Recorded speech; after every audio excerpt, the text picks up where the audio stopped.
এই গরমের মধ্যে যেসব বোনেরা বাসায় গেঞ্জি বা টি শার্ট পরেন তাদের উদ্দেশ্যে কিছু কথাগুলো মনোযোগ দিয়ে শুনবেন, ইনশাল্লাহ অনেক কিছু বুঝতে পারবেন। যেসব বোনেরা বাসায় গেঞ্জি বা টি শার্ট পরেন, আপনারা কি জানেন কার কার সামনে গেঞ্জি বা টি শার্ট ব্যবহার করা যাবে?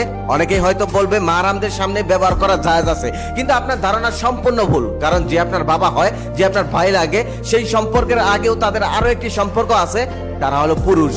তাদের মধ্যে পুরুষত্ব আছে। আপনি যখন গেঞ্জি বা টি শার্ট পরে তাদের সামনে হাঁটাচলা করবেন, ঘোরাঘুরি করবেন, তখন তাদের মানসিক চিন্তা ভাবনায় পরিবর্তন আসতে পারে। তখন তারা খারাপ রাস্তায় পা দিতে পারে। কারণ মানুষকে সবসময় শয়তান ধোঁকা দিতে থাকে, তাই তারা শয়তানের ফাঁদে পা দিয়ে ফেলতে পারে, অবৈধ কাজে লিপ্ত হতে পারে। আপনার সাথে না করলেও অন্য কাউকে সুযোগ পেলেই ধরে বসতে পারে। হাদিসে বলা আছে, কিয়ামতের আগে ভাই তার বোনের সঙ্গে, বাবা তার মেয়ের সঙ্গে, ছেলে তার মায়ের সঙ্গে জিনায় লিপ্ত হবে। আস্তাগফিরুল্লাহ, নাউজুবিল্লাহ। আল্লাহ তাদেরকে হেদায়েত দান করুক, আল্লাহ তাদেরকে ক্ষমা করুক। খবরে অলরেডি এইসব আপনি শুনতে পারবেন, এইসব অলরেডি শুরু হয়ে গেছে। এর কারণ কি জানেন? একমাত্র মেয়েদের বেপরদা।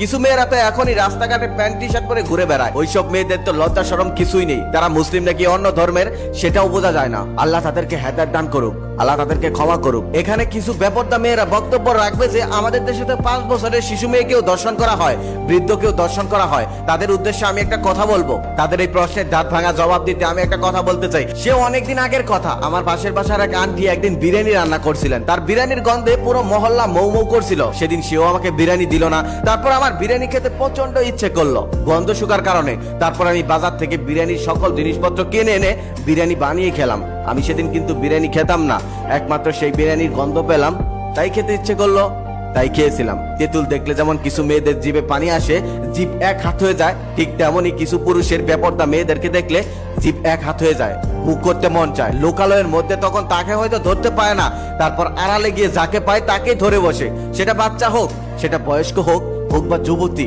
সেটা দেখার তার কোনো যায় আসে না। কারণ তার ভোগ করতে হবে, তার জিভে পানি এসে গেছে।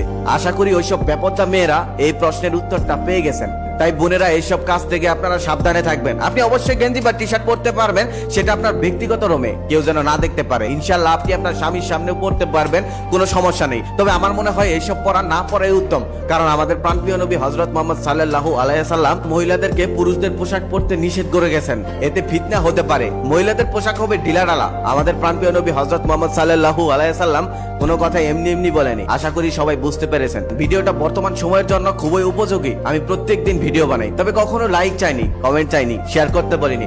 আজকে একটা অনুরোধ করব, এই ভিডিওটাতে একটা লাইক করবেন, একটা কমেন্ট করবেন, একটা শেয়ার করবেন, যাতে সবাই দেখতে পারে। আর সেখান থেকে একটা মানুষও যদি সংশোধন হয়, নিজেকে সঠিক পথে নিয়ে আসে, তাহলে আমি সার্থক। আর আপনারাও সওয়াব পাবেন, কারণ আপনাদের লাইক কমেন্ট শেয়ারে এই ভিডিওটা অন্যের কাছে পৌঁছাবে, সবাই দেখতে পারবে। আসলে গরমটা কোনো সমস্যা না, সমস্যাটা হলো তাদের চরিত্রে। সত্যি যদি তারা গরম